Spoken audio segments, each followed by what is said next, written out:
सुंदर कांड हमें ये शिक्षा दे रहा है कि हम चाहे जितने प्रभावशाली हों, लेकिन हम बुद्धिमान हैं, अच्छी बात है, बलवान हैं, अच्छी बात है, धनवान हैं, अच्छी बात है, लेकिन हमें बूढ़े बुजुर्गों को महत्व देना चाहिए। ये सुंदर कांड शिक्षा दे रहा है, बूढ़े बुजुर्गों को महत्व देना चाहिए।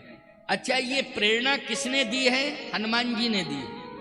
स्वयं हनुमान जी ने ये प्रेरणा दी है और किसी साधारण ने नहीं, हनुमान जी ने। क्योंकि हनुमान जी से बड़ा ना कोई बलवान है, ना कोई विद्वान है और ना कोई धनवान है। लेकिन हनुमान जी महाराज सुंदर कांड की शुरुआत में क्या शिक्षा दे रहे हैं? इसलिए सुंदर कांड की शुरुआत एक चौपाई से हो रही है। वो अर्धाली क्या है? पहली अर्धाली है, जामवंत के बचन सुहाए। पहली अर्धाली है, जामवंत के बचन सुहाए, सुनि हनुमंत हृदय अति भाए। जामवंत कौन है? हनुमंत कौन है? जामवंत मंत्री अति बूढ़ा, अति बूढ़ा। जहां बुढ़ापे में अति लग जाए, समझ लेना अति बूढ़ा मानी वयोवृद्ध, उसको कहते हैं वयोवृद्ध। अति बूढ़े, बूढ़े नहीं, अति बूढ़े। हनुमान जी कौन है? अतुलित बल धाम, अतुलित बल के धाम।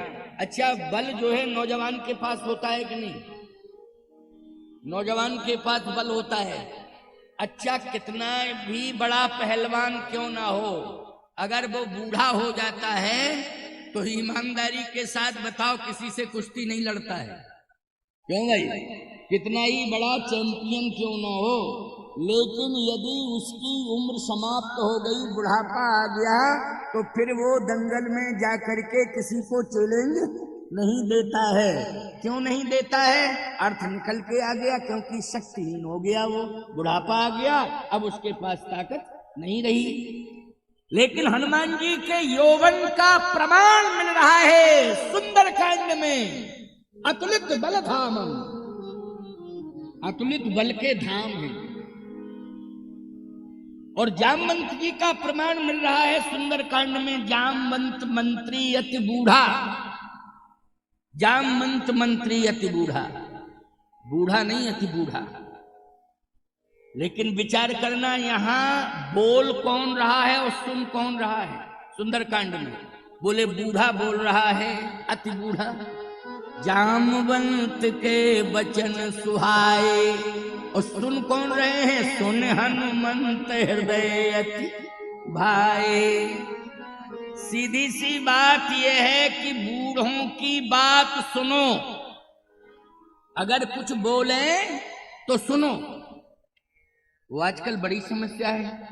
अगर बूढ़े के बगल में नौजवान को लिटा दो रात्रि में, और बूढ़ा कहे कि एक गिलास पानी दे दे भैया, भले ही रात के 12 बजे प्यास लग रही है, एक गिलास पानी पिला दे, तो पानी तो पिलाएगा नहीं, ये कहेगा कल से तुम्हारे बगल में नहीं लेटेंगे, तुम नींद खराब करते हो, दिमाग खराब करते हो, कल से नहीं आएंगे तुम्हारे पास। झुंझला देगा, पता नहीं क्या क्या सुना देगा, पानी देगा नहीं, बातें चार सुना देगा। यही कंडीशन है कि नहीं? ये सुंदर कांड शिक्षा दे रहा है, यदि हनुमान जी से कुछ तुम प्राप्त करना चाहते हो देश के नौजवानों, तो हनुमान जी का पहले यही संदेश है कि अपने से बड़े बुजुर्गों का सम्मान करना सीखो, उनकी बात मानना सीखो, उनकी सेवा करना सीखो। हम सब कुछ दे देंगे, तुम जो तुम चाहोगे हम सब कुछ दे देंगे, लेकिन शर्त यह है, सुंदर कांड में हनुमान जी ने स्पष्ट कहा कि तुम्हें बूढ़े बुजुर्गों की बात सुननी पड़ेगी और उनकी सेवा करनी पड़ेगी, करनी पड़ेगी, सेवा सुननी पड़ेगी। अब एक प्रश्न उठता है, एक सज्जन कहने लगे, महाराज जी बूढ़ा व्यक्ति उम्र में तो बूढ़ा है, लेकिन अगर वो सही अपने दिमाग से कोई सलाह नहीं दे पा रहा है तो हम क्या करें उस समय? देखिए, उसका भी तर्क अपनी जगह ठीक ही है। बहुत बढ़िया बात है, सुनते जाओ। सुंदरकांड आ गया ना, इसलिए सुंदरकांड में तो बहुत रहस्य हैं। उसने कहा कि यदि कोई बूढ़ा आदमी, अगर उसका दिमाग ज्यादा अच्छा काम नहीं कर रहा है और वो समाधान सही नहीं दे पा रहा है, तो हमें क्या मानना चाहिए? मैंने कहा, सुनो, बूढ़े व्यक्ति का सम्मान होना चाहिए। क्या होना चाहिए? सम्मान होना चाहिए। अच्छा, वो कुछ भी बोल रहा है तो तुम्हें सुनने में क्या दिक्कत है? भाई सुन तो लो, सुनने में क्या दिक्कत है तुम्हें? भाई ठीक है, तुम्हारा विवेक क्या कह रहा है, तुम बुद्धिमान हो। जैसे जामवंत जी ने जो कहा, हनुमान जी ने सुना, लेकिन उससे ज्यादा किया है हनुमान जी ने। क्योंकि जो भी हनुमान जी के सामने चुनौती आई, परिस्थिति आई, हनुमान जी वैसा समाधान करते गए। लेकिन इसका मतलब ये नहीं है कि हनुमान जी ने ये कह दिया हो कि नहीं, हम तुम्हारी बात नहीं मानेंगे, नहीं सुनेंगे, अब हम जा रहे हैं, अपने दिमाग से काम करेंगे। नहीं, बकवास करने की आवश्यकता नहीं। बूढ़े बुजुर्गों से कभी जवान नहीं लड़ाना चाहिए, कभी बकवास नहीं करनी चाहिए। बस प्रणाम करो, उनके दो शब्द सुन लो, बस यही कहो, आप तो आशीर्वाद दो, बस कार्य सफल हो। भाई इतना कहने की जरूरत है। बोलो भाई, इतना ही कहने की, आप तो आशीर्वाद दो, सब कुछ ठीक हो जाएगा। मैं जा रहा हूं, प्रणाम कर रहा हूं, आप आशीर्वाद दो, आपके आशीर्वाद से सब हो जाएगा। इतना कहने में ही ईमानदारी से बताओ, वो पूरे दिन भर बैठा बैठा तुम्हें आशीर्वाद ही देता रहेगा कि कम से कम प्रेम से दो शब्द बोल करके गया। दिन भर बैठा बैठा तुम्हें आशीर्वाद देता रहेगा। इसलिए बूढ़े बुजुर्ग जो है घर के देवता हैं। समझ गए हो कि नहीं? ये मूर्तियां हैं, मूर्तियां। मूर्तियों का प्रभाव बड़ा होता है, लेकिन मूर्ति बोलती नहीं है। बोलो भाई, मूर्ति का प्रभाव बहुत बड़ा होता है, लेकिन मूर्ति बोलती नहीं है। अब तुम ये क्या तर्क दोगे कि मूर्ति पत्थर की तो बुद्धि भी पत्थर की, और ये बेवकूफी मानी जाएगी। क्यों भाई? भाई मूर्ति पत्थर की तो बुद्धि पत्थर की, ये तो बहुत बड़ी बेवकूफी मानी जाएगी। तुम्हें ये नहीं देखना है, नियम है, शास्त्र कहता है कि देवता बैठा है, प्रणाम करो, बस प्रणाम करके चल दो, तुम्हें सब कुछ मिल जाएगा। तर्क करने की आवश्यकता नहीं है, सब कुछ मिल जाएगा तुम्हें, मूर्ति से सब कुछ मिल जाएगा। इसलिए घर के जितने भी बुजुर्ग हैं उनको देवता माना करो, उनको देवता मान करके उनको प्रणाम किया करो। और जो ग्रंथ कहें और जो संत कहें, उन संत और ग्रंथ के बताए हुए मार्ग पर तुम चलने की कोशिश किया करो।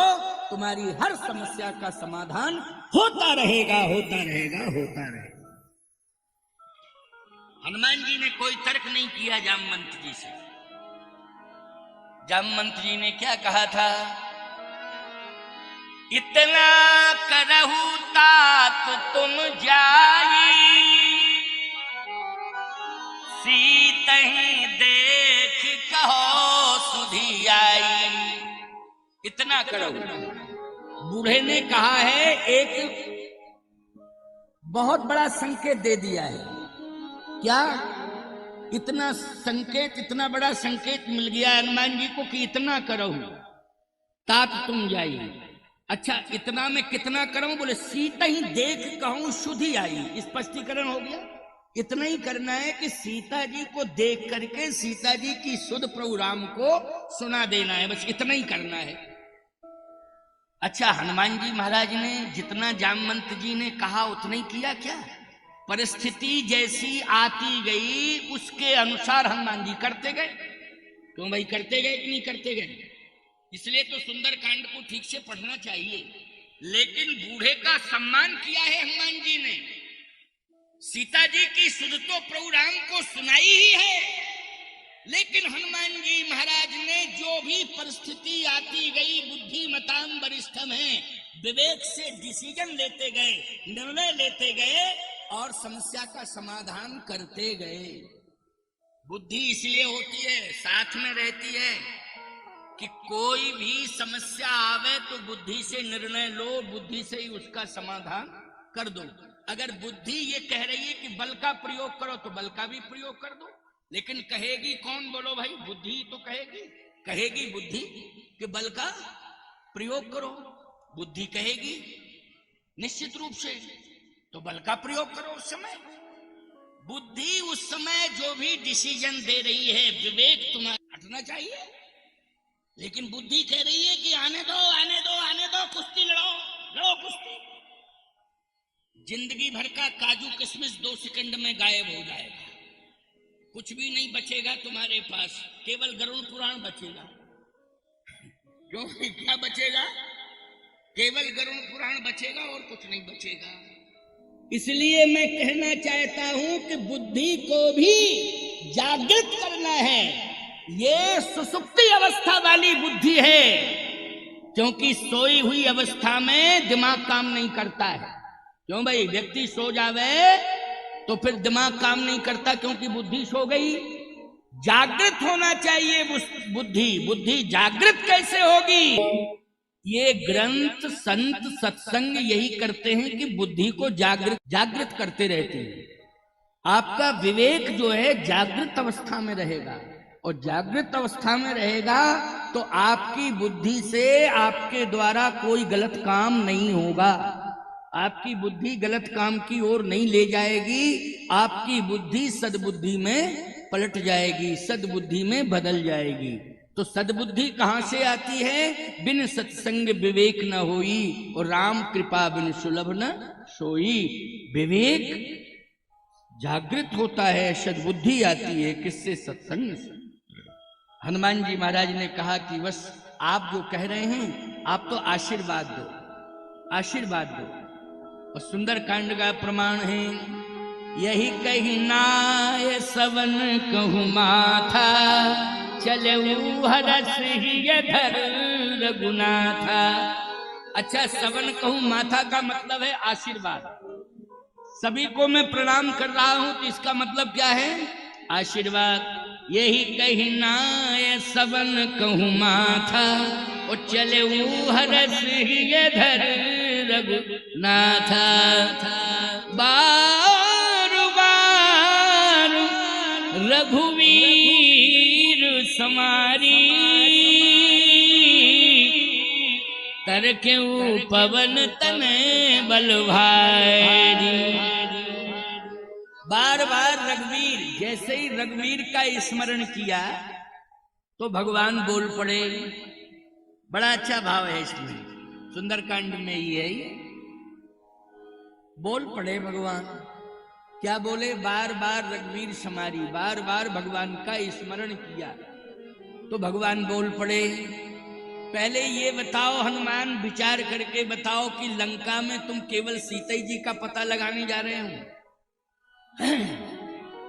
हनुमान जी ने कहा कि बूढ़े जामवंत जी ने तो यही कहा है, इतना करऊ तात तुम जाई, सीता देख कहो सुधी आई। इतना ही कहा है। भगवान राम ने कहा कि सीता का तो पता हम लगा ही चुके हैं, और सीता का क्या पता लगाना? गीधराज जटायु ने मुझे बता दिया, ले दक्षिण दिस गयो गोसाई, बिलपत अति कुर्री की नाई। और जटायु जी के बड़े भाई संपाति ने भी हनुमान जी को, जामवंत जी को, सभी वानरों को बता दिया कि अशोक वाटिका में सीता बैठी हुई। अब क्लियर पता हो गया।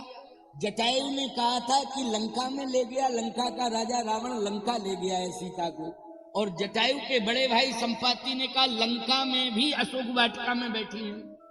इतना क्लियर पता लग गया। भगवान बोले ये सारा का सारा पता लग चुका है। हनुमान जी बोले तो पता तो उन्हीं का लगाने जा रहा हूं। नहीं नहीं नहीं, सीता मिलेंगी और सीता का पता भी मिल जाएगा, वैसे भी पता लग गया है।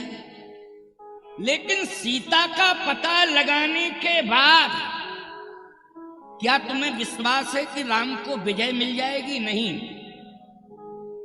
सीता का पता लग जाएगा, इसका तात्पर्य विजय से नहीं है। हनुमान जी बोले तो विजय से तात्पर्य किसका है, हम नहीं समझ पा रहे हैं। प्रभु राम ने कहा कि रावण मजबूत है, रावण को साधारण मत समझना। अगर कोई ये कह सकता है या कहता है कि रावण के पास शक्तियां हैं, तो राम रावण की शक्तियों को चैलेंज दे सकता है, और रावण की शक्तियां राम का कुछ नहीं बिगाड़ पाएंगे। लेकिन रावण के पास जो असली शक्तियां हैं, राम भी आज उन शक्तियों के बारे में सोचता है, तो राम के सामने बहुत बड़ी चुनौती है। देखिए कितनी बड़ी बात चल रही है, ये चर्चा राम जी में और हनुमान जी में चल रही है, क्योंकि बार बार रघुवीर समारी, बार बार भगवान का चिंतन किया, तो भगवान स्वयं बोल पड़े हैं हनुमान जी से, और बातचीत हो रही है। सुंदरकांड का भाव बता रहा हूं, बड़ा महत्वपूर्ण है सुंदरकांड, साधारण नहीं है। बार बार रघुवीर समारी, उत्तर क्यों पवन तन बल भारी। भगवान ने कहा कि हनुमान, रावण के पास जो महाशक्तियां हैं वो 3 महाशक्तियां हैं, और वो 3 महाशक्तियां राम के सामने बहुत बड़ी चुनौती है। कहा कौन कौन है? 3 महाशक्तियां कौन कौन है? भगवान राम ने कहा, एक तो रावण के पास बहुत बड़ी तपस्विनी है जिसका नाम है सुलोचना, वो तप कर रही है। इसका मतलब है कि रावण के पास सती है, और सती कवच है। बोलो क्या है? कवच है। क्योंकि सती पति के लिए तो कवच है ही, लेकिन पति के पिता के लिए भी कवच बन जाती है। क्यों भाई? बनती कि नहीं? सबकी रक्षा करती है सती, कि हमारे परिवार में किसी का कुछ ना बिगड़े।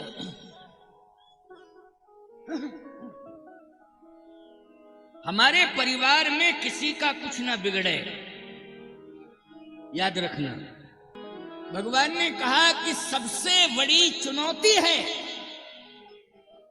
कि उसके पास एक सती है, और वो सती तपस्विनी, महान तपस्विनी है। आज तक उस सती ने अपने जीवन में कभी भी सुख सैया को स्वीकार नहीं किया। सुख सैया मानी सुविधा युक्त, जबकि राजघराने की वधू है, तो राजाओं के यहां तो कोई दिक्कत ही नहीं है। क्यों भाई? भाई राजघराने की, राजकुल की कुलवधू है, रावण की पुत्र वधू है, तो उसके पास तो किसी भी प्रकार के साधनों की कमी नहीं। लेकिन वो पतिव्रता है, पति उसका सुंदर सैया पर शयन करता है, वो भूमि शयन करती है। बहुत बड़ा त्याग है। राक्षसों ने न जाने कितना दूषित आहार ग्रहण किया है, लेकिन आज तक उसने भक्षा भक्ष ग्रहण नहीं किया है। इसका मतलब है कि खान पान पर भी उसका नियंत्रण है, तपस्विनी है ना, इसलिए वो राम के लिए बहुत बड़ी चुनौती है। हनुमान जी ने कहा उसका नाम क्या है? कहा उसका नाम है सुलोचना। क्या नाम है? सुलोचना। बड़ी तपस्विनी है ये। अच्छा प्रभु, दूसरी ताकत कौन है? क्या दूसरी ताकत उसका पति है मेघनाथ? वो इंद्रजीत है। इसलिए रावण के पास एक ही वीर योद्धा पर्याप्त है, जो सभी को चैलेंज दे देगा युद्ध में, अकेले देगा, अकेले, उसका नाम है मेघनाथ, सुलोचना का पति। और उसकी रक्षा सुलोचना करेगी, उसका पातिव्रत धर्म करेगा, बाल बांका नहीं बिगड़ेगा उसका। अच्छा, बात भी सही है कि मेघनाथ की रक्षा कौन करेगा? पातिव्रत धर्म करेगा सुलोचना का, क्योंकि वो पति है मेघनाथ का। दूसरी ताकत है मेघनाथ, दूसरी ताकत है मेघनाथ। हनुमान जी ने कहा अच्छा ये हो गया वीर, इंद्रजीत है वो। हनुमान जी ने कहा अच्छा इंद्रजीत है। तीसरी ताकत क्या है? भगवान ने कहा तीसरी ताकत रावण के पास है विभीषण जैसे संत की। इतना भजन करता है, इतना भजन करता है वो, कि जब तक वो भजन करता रहेगा, लंका में रहेगा, लंका का बाल बांका नहीं होगा। हनुमान जी ने कहा अच्छा तीसरी ताकत है संत विभीषण की। तो विभीषण जैसा संत भजन कर रहा है। और अगर सुलोचना का पति इंद्रजीत है मेघनाथ, तो उर्मिला का पति लक्ष्मण इंद्रिय जीत है, इंद्रियों को जीत लिया है, इंद्रियों को जीत लिया। बात भी सही है, क्यों भाई? लक्ष्मण ने इंद्रियों को जीत लिया कि नहीं? उन संपूर्ण विकारों का परित्याग हो चुका है, और जन्म के साथ ही विकारों का परित्याग। ऐसा नहीं कि पहले विकार रहे हों फिर त्याग किया हो, नहीं नहीं, जन्म के साथ ही जब विकार हावी हुए हैं, उसी समय लक्ष्मण को जब होश आया है और विकार हावी हुए हैं, तो लक्ष्मण ने पहले विकारों से ही युद्ध किया है। किससे युद्ध किया है लक्ष्मण ने? विकारों से युद्ध किया है। बस यही तो अंतर है। मेघनाथ विकारों को अपना सहयोगी मानता है। बोलो मानता है? नहीं, जितने प्रकार के विकार हैं उनको अपना मित्र मानता है, दोस्त मानता है। कौन? मेघनाथ। और लक्ष्मण जी शत्रु मानते हैं उनको। बोलो डिफरेंस है कि नहीं? इसलिए मैं कहता हूं कि भले ही मेघनाथ इंद्रजीत हो गया, लेकिन इंद्रिय जीत नहीं हो पाया। और लक्ष्मण क्या हो गए? इंद्रिय जीत हो गए। तो इंद्रजीत होना कोई बड़ी बात नहीं है, इंद्रिय जीत होना बड़ी बात। इसलिए आपको तो सोचना ही नहीं चाहिए। आपका जो सैनिक है, जो युद्ध के मैदान में मेघनाथ को चुनौती देगा, वो इंद्रिय जीत है। इसलिए उसका पल्ला भारी है, आपका पल्ला भारी है। चाहे सती हो और चाहे वो सैनिक हो, दोनों में आपका पल्ला भारी है। और यदि रावण के पास भजन करने वाला विभीषण जैसा संत है, तो आपके पास आपका सेवक हनुमंत है, जो भजन ही तो करता रहता है, भजन ही करता। सुमिर पवन सुत पावन नामू, अपने बस कर राखे रामू। मैंने भजन के प्रभाव से ही आपको अपने बस में किया है। तो ये दास तो और भजन बढ़ाएगा। अब भजन आपने कह दिया, तो अब भजन और बढ़ाऊंगा मैं, ज्यादा से ज्यादा भजन करूंगा अब मैं, क्योंकि आपको विजयश्री दिलवानी है ना। इसलिए भजन करने वाला विभीषण अगर लंका में है, तो आपके पास भी हनुमान जैसा संत भजन करने वाला है। भजन और बढ़ेगा, भजन बढ़ेगा। आजकल क्या बतावें, भजन कम बढ़ रहा है, वजन ज्यादा बढ़ रहा है।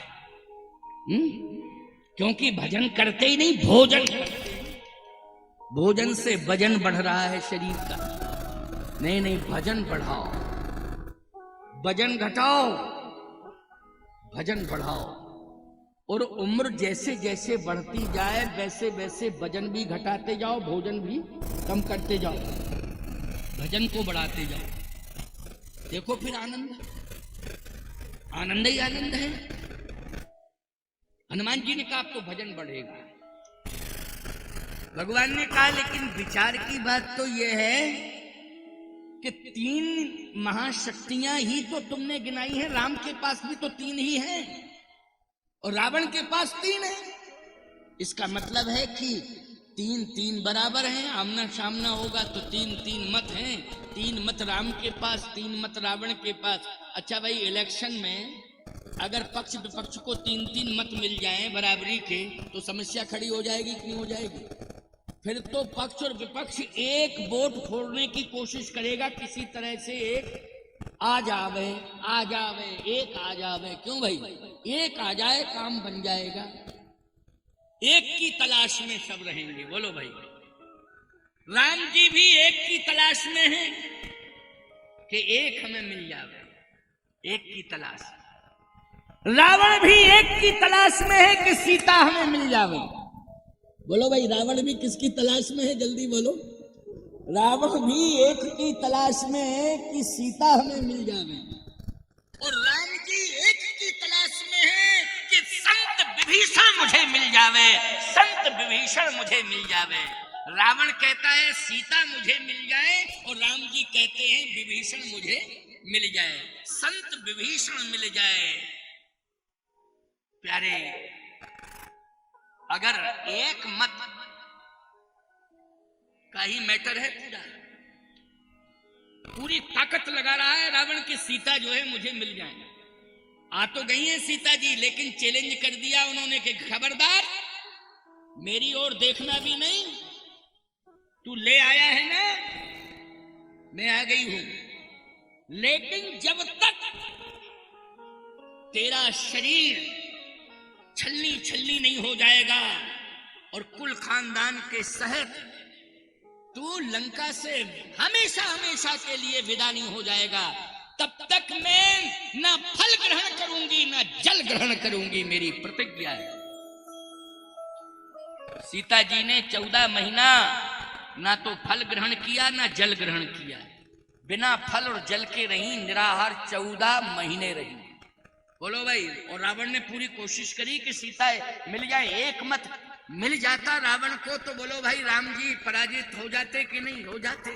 लेकिन नहीं, दोनों ही मत राम के ही हैं, सीता भी राम की हैं और विभीषण भी राम के हैं। बोलो है कि नहीं? दोनों ही लंका में हैं, याद रखना, दोनों ही लंका में हैं, लेकिन 2 मत रावण के हैं ही नहीं। रावण भ्रम में है, न सीता रावण की है और न विभीषण रावण का है। ये दोनों बोलो किसके हैं? राम के हैं, राम के हैं। लेकिन इन्हें समस्या ये है कि राम जी तक कौन लावे? देखो भाई, एक बात बताएं, दुष्टों के बीच में तुम्हारा वोट फंसा हो तो लाने वाला भी तो हिम्मती होना चाहिए। क्यों भाई? हैं कि कौन लावे दुष्टों के बीच से?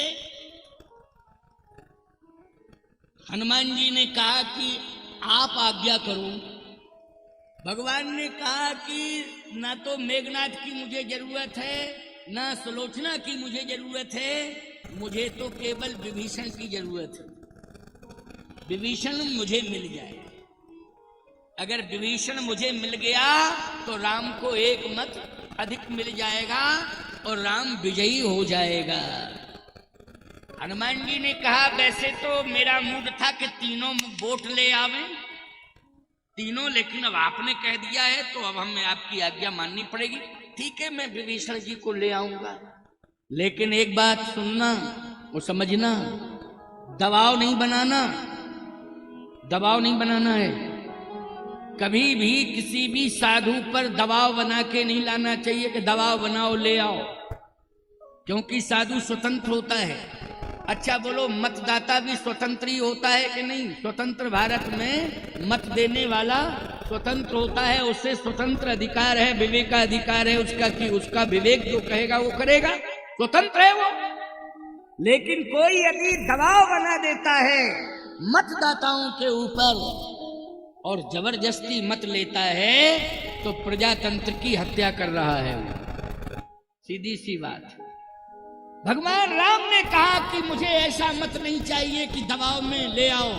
दबाव में यदि तुम मत को ले आओगे, चाहे वो संत मत ही क्यों ना हो, अगर प्रभावित करके दबाव बना करके विभीषण को मेरे पास लाओगे तो याद रखना ये राम की नीति के विरुद्ध है, राम की नीति के विरुद्ध है। राम तो उसे चाहता है जो राम को सहज में ही स्वीकार कर ले और राम के प्रति आस्था हो, श्रद्धा हो, तब राम स्वीकार करता है।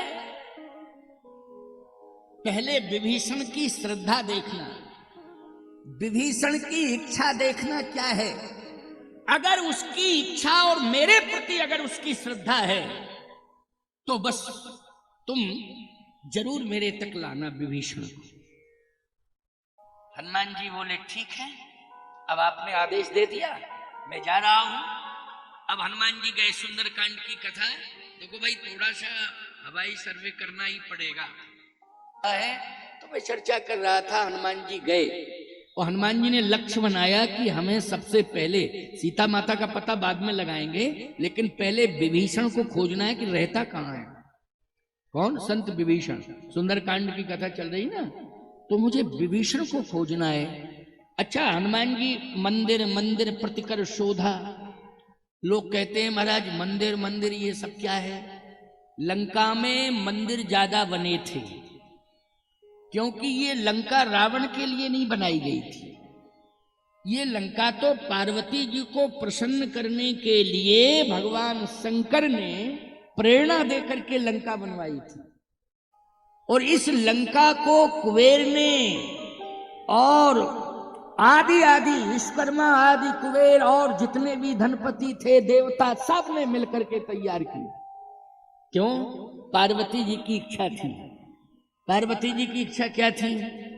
बहुत समय हो गया कैलाश पर्वत पर बैठे बैठे, अरे कहीं और जगह भी तो ले चलो। भगवान बोले चलो, तो भगवान शंकर ले आए पार्वती को स्मशान पर, मरघट पर। पार्वती बोली ये क्या कर रहे हो आप? भगवान शंकर बोले कैलाश से जब उतरता हूं, ये घर मेरा कैलाश है और दूसरा घर मेरा मरघट है। भाई तुम्हें कैलाश में अच्छा नहीं लगता तो मरघट में, ये भी हमारा घर है। पार्वती जी ने कहा आपके घर बड़े विचित्र हैं। भगवान शंकर बोले हाँ हमारे तो यही घर हैं। अगर तुम्हें घर की बाप को भेज देती कि घर देख के आओ, भेजा किसी ने, बाबा को भेज दिया नारद जी को। और नारद जी आए तो नारद तो संत हैं, उन्होंने कहा बहुत अच्छा है। उन्होंने तो मुझे देखा, घर देखा ही नहीं, मुझे देखा। और घर यही है, दो ही घर हैं, या तो कैलाश पर रहो या मरघट पर रहो। पार्वती जी ने कहा आप जहां रखोगे तहां रहेंगे, लेकिन मेरी इच्छा थी कि एक बहुत सुंदर नगर हो और बहुत सुंदर महल हो उसमें। शंकर जी ने कहा ये छोटी सी बात है, चलो तुम ज्यादा कह रही हो तो वो भी पूरा हो जाएगा। लेकिन शंकर जी की इच्छा थी, पार्वती की इच्छा भले ही थी कि नगर सुंदर हो, बहुत अच्छा महल हो। शंकर जी की यही इच्छा थी कि भले ही अच्छा बन जाएगा, लेकिन रह नहीं पाएंगे उसमें। रहना पड़ेगा कैलाश के शिखर पे ही रहना पड़ेगा, कैलाश पर्वत पे ही रहना पड़ेगा। लेकिन भैया बहुत सुंदर बन गई लंका, गजब की बनी। जानबूझ करके भगवान शंकर ने रावण को बुलाया जानबूझ के और कहा रावण गृह प्रवेश तेरे ही द्वारा हो, नगर प्रवेश गृह प्रवेश विधिवत करा।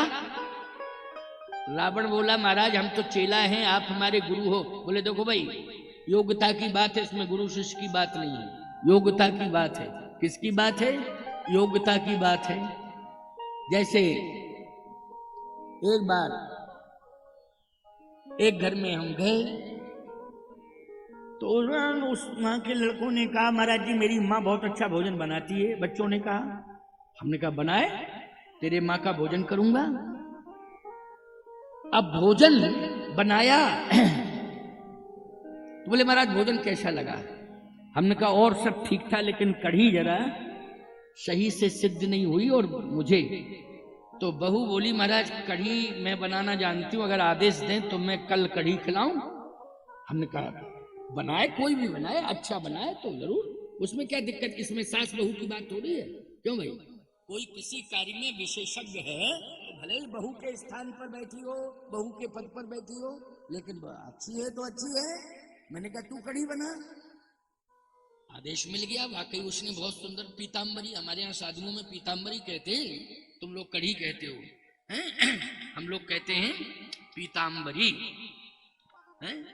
साधु संत लोग जिस दिन हम लोगों के यहाँ विदाई होती है ना, विदाई, तो उस समय कहते हैं संत के कड़ी बनवाओ पीताम्बरी। क्यों? बोले कड़ी पकौड़ी बेसन की, रास्ता पकड़ो टेशन की। ये साधुओं के भाई अपने आनंद के वाक्य हैं, समझ गए हो कि नहीं? हम लोग आनंद लेते रहते हैं साधु संत। तो कड़ी की बड़ी विशेषता है, पीताम्बरी सिद्ध हुई साहब, बहुत अच्छा लगा। तो विशेषज्ञ कौन है? रावण था। शंकर जी ने कहा कि नहीं, गुरु शिष्य की बात नहीं, तू ही कराएगा ये पूजन, और तू ही गृह प्रवेश, नगर प्रवेश का मुहूर्त सुंदर बता और उसमें विधिवत पूजन करा। रावण आ गया। शंकर जी की खुद इच्छा थी रावण को बुलाने की, प्रेरणा दी। अच्छा, एक बात आपको और बता दें, रावण अगर लंका नहीं पाता तो अभिमानी नहीं बनता। आपको सत्य बता रहा हूं, अभिमानी नहीं बनता। लंका पाने के बाद अभिमान बढ़े। अभिमानी तो था लेकिन महाअभिमानी बन गया लंका को पाकर के। अभिमानी तो था। तो शंकर जी ने कहा कि अभिमानी हो गया है, इसके पास ज्ञान का अभिमान है, इसके पास तप का अभिमान है। तपस्या बहुत की थी रावण ने, बहुत तपस्या की रावण ने। इसके पास तप का अभिमान हो गया, ज्ञान का भी अभिमान हो गया इसके पास, और बल का भी अभिमान हो गया है। अब धन का अभिमान और आ जावे। क्या आ जावे? धन का अभिमान हो जावे। तो हम यही चाहते हैं कि निश्चित रूप से अभिमान के कारण ये मरेगा, लेकिन मैं चाहता हूं कि मरे तो प्रभु राम के हाथों से मरे, कम से कम राम के हाथों से मरेगा तो कुछ ना कुछ तो इसका लाभ हो ही जाएगा, इसका कल्याण हो ही जाएगा। राम के हाथ से मरे तो कल्याण हो जाएगा। अच्छा सही बताओ, ऐसा कल्याण हुआ कि हर दशहरा के दिन राम ही को आना पड़ता है रावण मारने के लिए। बोलो, आना पड़ता है हर दशहरा को, राम ही को आना पड़ता है। ये नहीं कि एक बार राम ने मार दिया अब कोई और मारे ना, हर दशहरा के दिन श्री राम को ही आना पड़ता है रावण को मारने के लिए। इसलिए मैं कहता हूं, राम जब आते हैं रावण को मारने के लिए तो हमारे यहाँ विजय दशहरा होता है। क्या होता है? विजय दशहरा होता है। और सनातन धर्म में विजयादशमी सबसे बड़ी विजय की दशमी मानी जाती है सनातन में, इसलिए सबसे महत्वपूर्ण दशमी विजय की दशमी मानी जाती है। तो कहने का तात्पर्य मेरा ये कि शंकर जी ने सोचा कि चलो भाई रावण को बुलाएं। अब रावण ने जैसे ही विधिवत वो कार्यक्रम संपन्न कराया, नगर प्रवेश वाला, भगवान शंकर प्रसन्न हो गए। कहा मेरी पार्वती की इच्छा के अनुसार बना है ये, इसलिए मैं तुझे तेरे मन की दक्षिणा दूंगा। तेरे मन, जो तेरा मन हो मांग ले। रावण ने कहा मन की दक्षिणा? रावण बोला सबसे अच्छा हमें यही लंका नगर लग रहा है, अगर देना है तो मन की दक्षिणा जो है इसी को दे दो, इसी को दे दो। तो बड़े बड़े नाथ महलों में बैठे हुए हैं, लेकिन मैं कैलाश के खुले आसमान पर बैठा हूं पार्वती, इसके बाद भी विश्वनाथ हूं। संसार में तमाम माताएं होंगी, लेकिन तुम जगत जननी का सम्मान प्राप्त करोगी। तुम्हें सारी दुनिया जगत जननी कहेगी। क्या कहेगी? जगत जननी, जगत की माता हो। बस यही सबसे बड़ी उपलब्धि है, यही उपलब्धि है। रावण के लिए लंका नहीं बनी थी, शिव जी के लिए बनी थी। तो ज्यादा मंदिर होंगे कि नहीं होंगे? बोलो भाई, नक्शे में क्या होंगे? मंदिर। लेकिन रावण ने राक्षसों को बिठा दिया और मूर्तियों के बारे में कह दिया कि इनको बैठा रहने दो, कोई पूजा नहीं करेगा।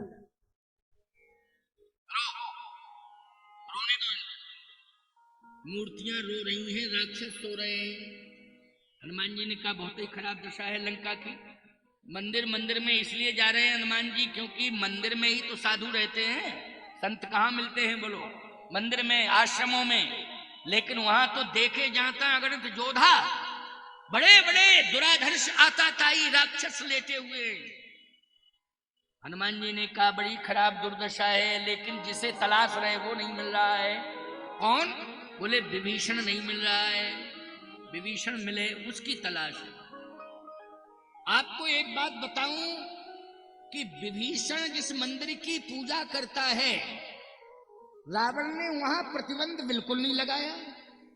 क्यों नहीं लगाया प्रतिबंध? क्योंकि विभीषण नृसिंह भगवान की पूजा करता है, नृसिंह भगवान की, समझ गए हो कि नहीं? और नृसिंह भगवान का अवतार कौन है? आवेशा अवतार, विष्णु ज्वलंतम सर्वतोमुखम। इसलिए रावण कहता है विभीषण और देवताओं की चिंता नहीं, नृसिंह भगवान को तुम संभालना, और तुम ही संभाल सकते हो, इसलिए पूजा में कोई त्रुटि नहीं आनी चाहिए, संभालो। अच्छा, हनुमान जी भी लंका में गए तो लंक ही चले सुमिर नरहरि। नरहरि, नरहरि कहते हैं नरसिंह भगवान। हनुमान जी ने कहा संत कहाँ रहता है? संत समझ में ही नहीं आ रहा। विभीषण लगता है कि चला तो नहीं गया, आतंक से भयभीत होकर के भाग गया हो, लेकिन नहीं। भवन एक पुनि दीख सुहावा,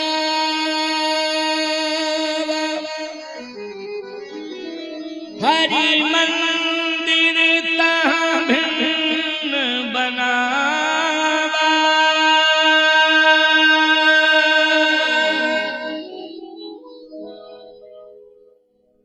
हरि मंदिर तहाँ भिन्न बनावा। बस समझ गए हनुमान जी, यहां निश्चित रूप से विभीषण जैसे संत ही रहते होंगे, विभीषण जैसे संत होंगे अवश्य, क्योंकि हरि मंदिर ता भिन्न बनावा। दूसरा प्रमाण क्या है? आगे बढ़े। रामायुध अंकित ग्रहे शोभा बरनि न जाय, नव तुलसी का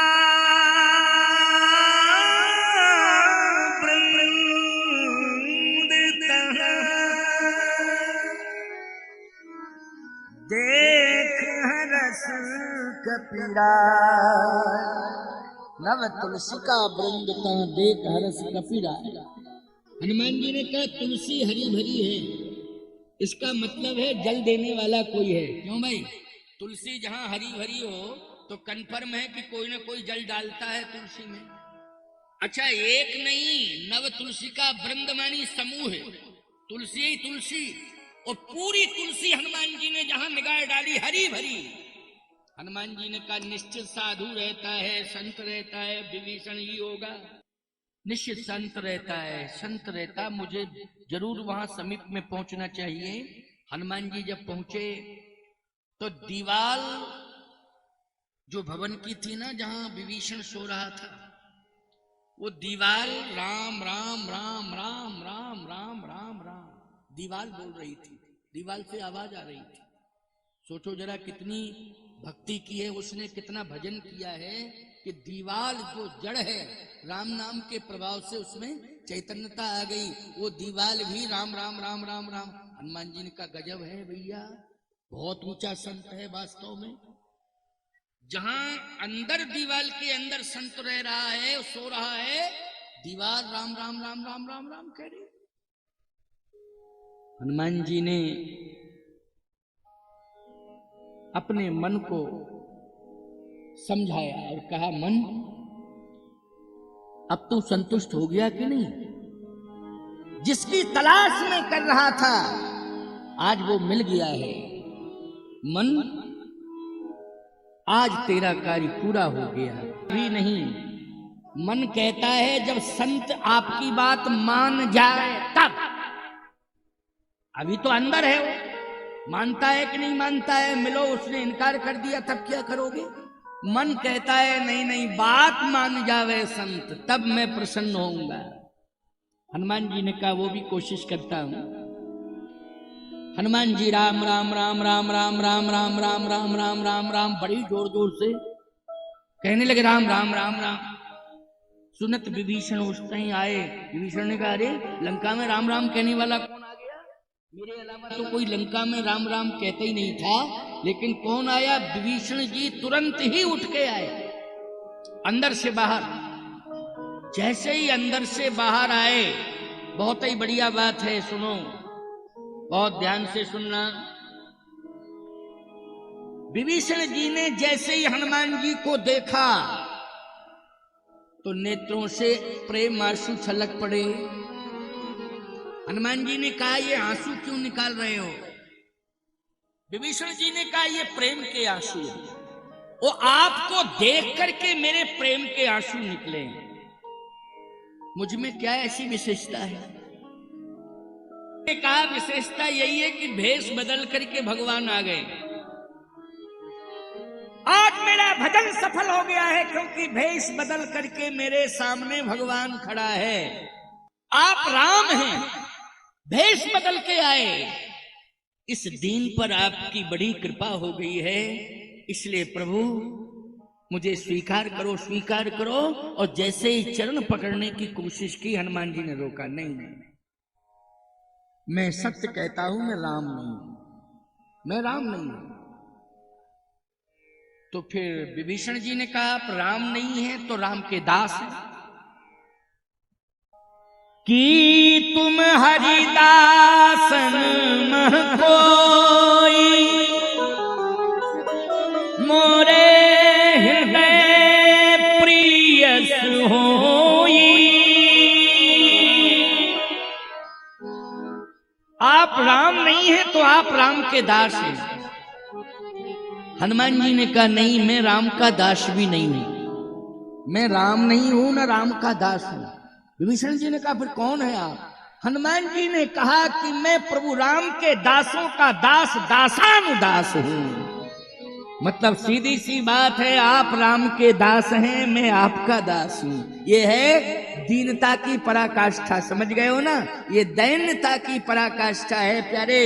इसलिए वो हनुमान है, जो सबका सम्मान करे वही हनुमान होता है प्यारे। जो सबका सम्मान करे वही हनुमान होता है, वही हनुमान होता है आज। और जो सबका अपमान करे वही अभिमान होता है। जो सबका अपमान करे वो अभिमान होता है, और जो सबका सम्मान करे वो हनुमान होता है, वो हनुमान होता है। इसलिए अपमान मत करो, बन सके तो सम्मान करो, और नहीं तो अपमान तो करो, नहीं करना चाहिए। आइए मेरी बात को सुनिए। विभीषण जी ने कहा कि इस भाषा का प्रयोग साधारण नहीं कर सकता है। पहले आप ये बताओ, आपको प्रभु राम ने ही भेजा है ना? हनुमान जी बोले, भेजा तो प्रभु राम ने ही। विभीषण जी बोले, जो रघुवीर अनुग्रह कीन्हा, तो तुम मोहि दरस हठ दीना। इसका मतलब है कि मेरे ऊपर कृपा कर दी है रघुनाथ जी ने, इतनी बड़ी कृपा कर दी है कि आज मैं वर्णन नहीं कर पा रहा हूं। लेकिन मेरी हाथ जोड़ करके प्रार्थना है कि प्रभु राम ने मेरे पास आपको भेजा है। इसलिए क्या आप मेरे ऊपर इतनी कृपा कर सकते हैं कि जहां श्री राम के पास से आप आए हैं, आप मुझे वहीं पहुंचा दीजिए और राम से मिला दीजिए। बस मैं यही तो तलाश कर रहा था। हनुमान जी बोले, काम बन गया, बन गया, बन गया। जो प्रभु कह रहे थे वो अक्षरशः सफल हो गया कि दबाव मत बनाना, सहज में ही मेरे प्रति उसकी श्रद्धा हो, सहज में ही मुझे स्वीकार करे। तो विभीषण जी के बयान ने सिद्ध कर दिया, स्पष्टीकरण दे दिया कि बस मैं वो प्रभु का इंतजार ही तो कर रहा था। लेकिन जिस रास्ते से चल करके आए हो और प्रभु ने आपको भेजा है, उसी रास्ते से मुझे प्रभु के पास ले चलो, ले चलो, ले चलो। हनुमान जी ने कहा,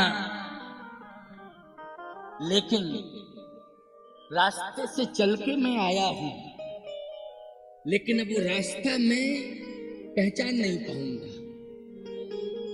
क्यों? भुलक्कड़ हो क्या? जल्दी भूल जाते हो हैं?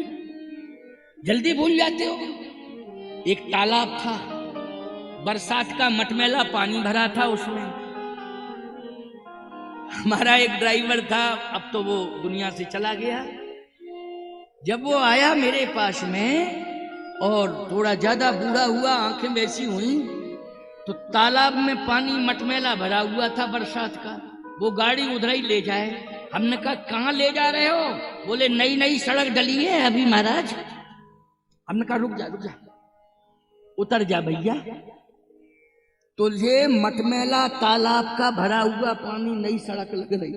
अगर मैं टोकता नहीं, विश्वास में बैठा रहता, तो आज मैं कथा नहीं कहता। क्योंकि बड़ा गहरा तालाब था, वो भारी भरा हुआ बरसाती पानी भरा था उसमें। तो कभी कभी ऐसा हो जाता है कि लोग पानी में ही सड़क बना लेते हैं। क्यों भाई? पानी में सड़क बना लेते हैं लोग। लेकिन सत्य तो यह है, हनुमान जी ये कहना चाहते हैं, क्यों कहना चाहते हैं कि मैं मार्ग भूल गया हूं, अब मैं मार्ग पा नहीं पाऊंगा। क्यों? इसलिए कि जब तक प्रभु राम की कृपा से मैं आया हूं और जब तक सीता माता की कृपा नहीं हो जाएगी तब तक मैं वापस नहीं जा सकता हूं। इसलिए उधर से मार्ग दिखाने वाले राम जी, इधर से ले जाने वाली भगवती सीता है, उनका आशीर्वाद है, वही मार्ग देंगी। क्यों भाई, सही बात है कि नहीं? इसलिए आपसे मेरी प्रार्थना है कि आप में और हम में एक एक कमी रह गई है, इसलिए दोनों अधूरे हैं। क्या कहे? आपको सीता जी मिल गई हनुमान जी, बोले हमें प्रभु राम मिल गए। आपको सीता जी, लेकिन हमें सीता जी नहीं मिली है। आपको मिल गई, हमें राम जी मिल गए, आपको नहीं मिले। तो एक काम करो, मार्ग क्लियर हो जाएगा हमारे जाने का और तुम्हारे आने का, एकदम क्लियर हो जाएगा। तुम मुझे सीता माता से मिला दो, हम तुम्हें प्रभु राम से मिला देंगे, दोनों का काम पूरा हो जाएगा। नहीं, अभी दोनों अधूरे ही हैं, दोनों अधूरे हैं। तुम मुझे सीता माता से मिला दो, हम तुम्हें प्रभु राम से मिला देंगे। विभीषण जी ने क्या कहा जानते हैं? विभीषण जी ने कहा कि लगता है कि मार्ग आपके लिए तो शायद सुगम था, तब तो आप आ गए, लेकिन सीता जी तक पहुंचना, सीता माता तक पहुंचना, ये मार्ग बड़ा दुर्गम। हनुमान जी बोले उर्गम दुर्गम से हम चिंता नहीं करते, तुम तो बता दो, हम चले जाएंगे, वो कोई दिक्कत की बात नहीं है। विभीषण जी ने कहा कि जहां रहती वहां तक तो पहुंच जाओगे, लेकिन उनके पास नहीं पहुंच पाओगे। हनुमान जी ने कहा क्यों नहीं पहुंच पाएंगे, क्या बात है? विभीषण जी ने कहा बात यह है कि जिस वाटिका में रहती हैं वहां एक बोर्ड लगा हुआ है और रावण ने लगवाया है कि इस वाटिका में कोई पुरुष प्रवेश नहीं करेगा रावण के अलावा, महिलाएं ही जाएंगी, राक्षसियां, रावण के अलावा। ये भी शब्द है उसमें, रावण के अलावा, रावण जाएगा, रावण के अलावा कोई प्रवेश नहीं करेगा, पुरुष प्रवेश नहीं करेगा, केवल राक्षसियां करेंगी। हनुमान जी ने कहा कोई बात नहीं, तो तुम कैसे जा पाओगे? हनुमान जी पहले ब्राह्मण बने थे, फिर बन गए बंदर। बोले बंदर तो जा सकता है, अब बंदर को जाने में क्या दिक्कत है?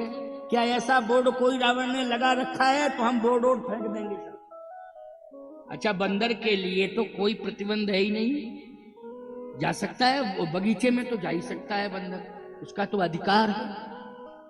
विभीषण जी बोले अरे रूप भी बदल लेते हो,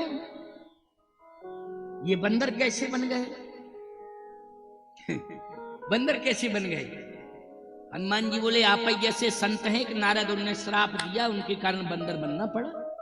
क्यों भाई बंदर बनना पड़ा? कपि आकृत तुम कीन हमारी, करें की सहाय तुम्हारी। नारद जी ने भगवान को श्राप दिया था कि बंदर मुझे बनाया, बंदर ही तुम्हें मिलेंगे और वही तुम्हारी मदद करेंगे, इसलिए हमें बंदर बनना पड़ा। कोई और ने नहीं बनाया है, एक साधु के श्राप ने ही बना दिया है बंदर, इसलिए मैं बंदर बन गया हूं। बंदर हूं नहीं, लेकिन बंदर बन गया हूं। अब बंदर बन गया हूं तो बन गया हूं। तो विभीषण जी ने कहा कि बंदर कब तक बने रहोगे? हनुमान जी ने कहा अब तो एक बार बन गया हूं तो बन गया हूं। अच्छा, बंदर से तो डर लगेगा।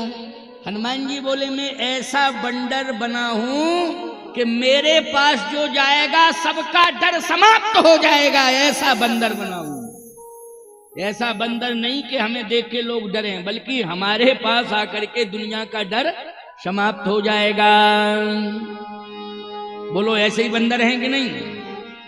भूत पिशाच निकट नहीं आवे, ओ महावीर जब नाम सुनावे। नासे रोग हरे सब पीड़ा, ओ जपत निरंतर हनुमत बीड़ा। संकट ते हनुमान छुड़ावे, ओ मन क्रम बचन ध्यान जो लावे। इसलिए इस पर कोई चर्चा मत करो, सीधी सी बात, रास्ता बताओ। विभीषण जी ने कहा कि अब तो सफल हो जाओगे, लेकिन एक समस्या और पैदा हो गई अभी अभी। क्या पैदा हो गई समस्या? विभीषण जी ने कहा कि सीता जी सबसे ज्यादा बंदर से डरती हैं। बंदर से जब शादी होके आई ना, अयोध्या आई जनकपुर से, तो उन्होंने एक फोटो देखा था बंदर का राजमहल में। फोटो देख करके बेहोश हो गई। विभीषण जी ने कहा जब फोटो देख करके, चित्र देख करके बेहोश हो सकती हैं जानकी जी, तो आप तो ओरिजिनल बंदर हो, और वो भी चित्र नहीं विचित्र है, विचित्र। हनुमान जी ने कहा तो उपाय तो बताओ कुछ, आप ही बता सकते हो उपाय, जाना तो है ही। युक्ति विभीषण सकल सुनाई, चले पवन सुत विदा कराई। युक्ति बताई क्या? कि डायरेक्ट मत जाना, जिस वृक्ष के नीचे बैठी हैं उस वृक्ष की डाली पर बैठ जाना, पत्तों में छिप जाना। आपकी वाणी में जादू है। आपने वाणी से जो मुझे राम का नाम और राम की कथा सुनाई, तब हनुमंत कही सब राम कथा निज नाम। उस कथा को सुन करके मैं बहुत प्रभावित हुआ। जिंदगी में कभी ऐसी कथा ही नहीं सुनी, जिंदगी में ऐसी कथा नहीं सुनी। वाणी में बहुत चमत्कार है, वाणी विशारद हैं आप। इसलिए आप जिस तरह से कथा सुना करके मुझे प्रसन्न प्रभावित किए, सीता जी को भी आप कथा सुनाइएगा। और कथा सुनाएंगे आप तो इतनी प्रसन्न हो जाएंगी कि सारा का सारा भय और संकट दूर हो जाएगा। तो सबसे पहले आप कथा सुनाना। हनुमान जी ने कहा कथा तो हमारा मुख्य विषय है, इसलिए मैं कथा सुनाऊंगा। आपने कह दिया तो और सुनाऊंगा। अब हुआ क्या प्यारे, सुनिए जरा। हनुमान जी गए और जैसा बताया था विभीषण जी ने कि छलांग लगाना, सीधा वृक्ष की डाली पर बैठ जाना और कथा सुनाना। हनुमान जी जैसे डाली पर बैठे तो वास्तव में सीता जी की तो स्थिति बड़ी विषम है। कैसी विषम है? केवल अस्थियां हैं शरीर में। कृष्ण तन, कृष्ण तन का अर्थ क्या है? हड्डी हड्डी दिखाई दे रही है।